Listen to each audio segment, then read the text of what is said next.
আসসালামু আলাইকুম ওয়া রাহমাতুল্লাহি ওয়া বারাকাতুহু। কেমন আছেন সবাই? তা আল্লাহর কাছে দোয়া করছি সবাই ভালো ও সুস্থ থাকুন। আমিও আপনাদের দোয়া ভালো আছি, আলহামদুলিল্লাহ। আল্লাহর কাছে শুকরিয়া জানাচ্ছি।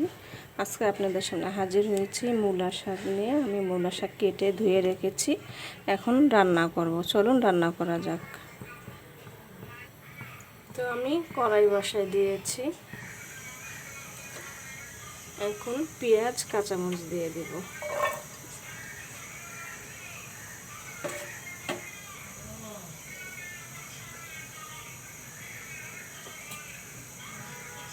দিয়ে দিচ্ছি সরিষার তেল,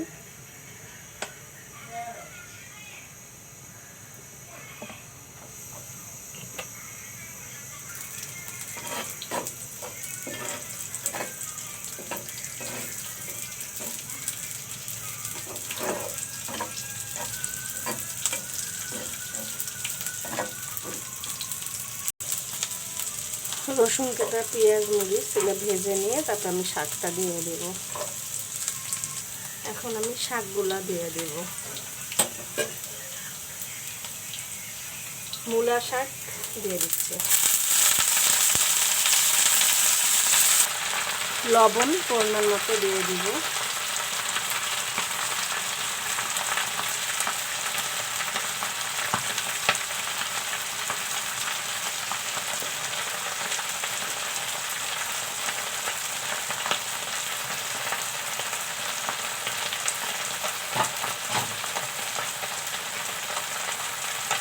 এখন ঢেকে দিব।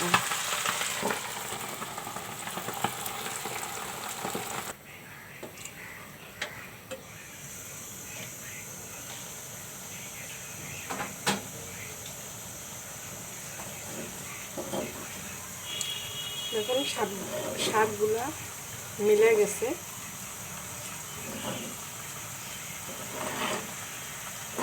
পানি বের হয়ে গেছে অনেক।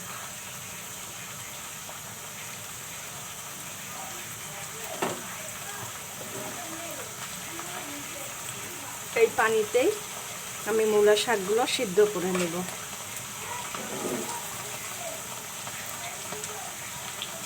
এখন আমি আবারও ঢেকে দিচ্ছি।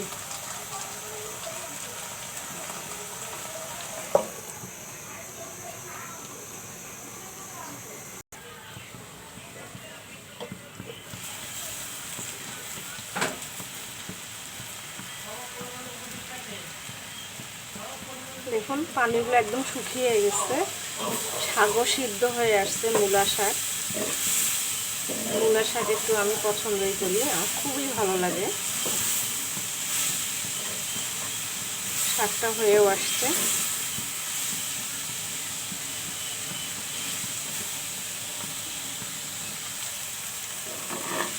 তো মূলা শাক ভাজিটা হয়ে আসছে। ভিডিওটি ভালো লাগলে শেয়ার, কমেন্ট করুন, সাবস্ক্রাইব করুন।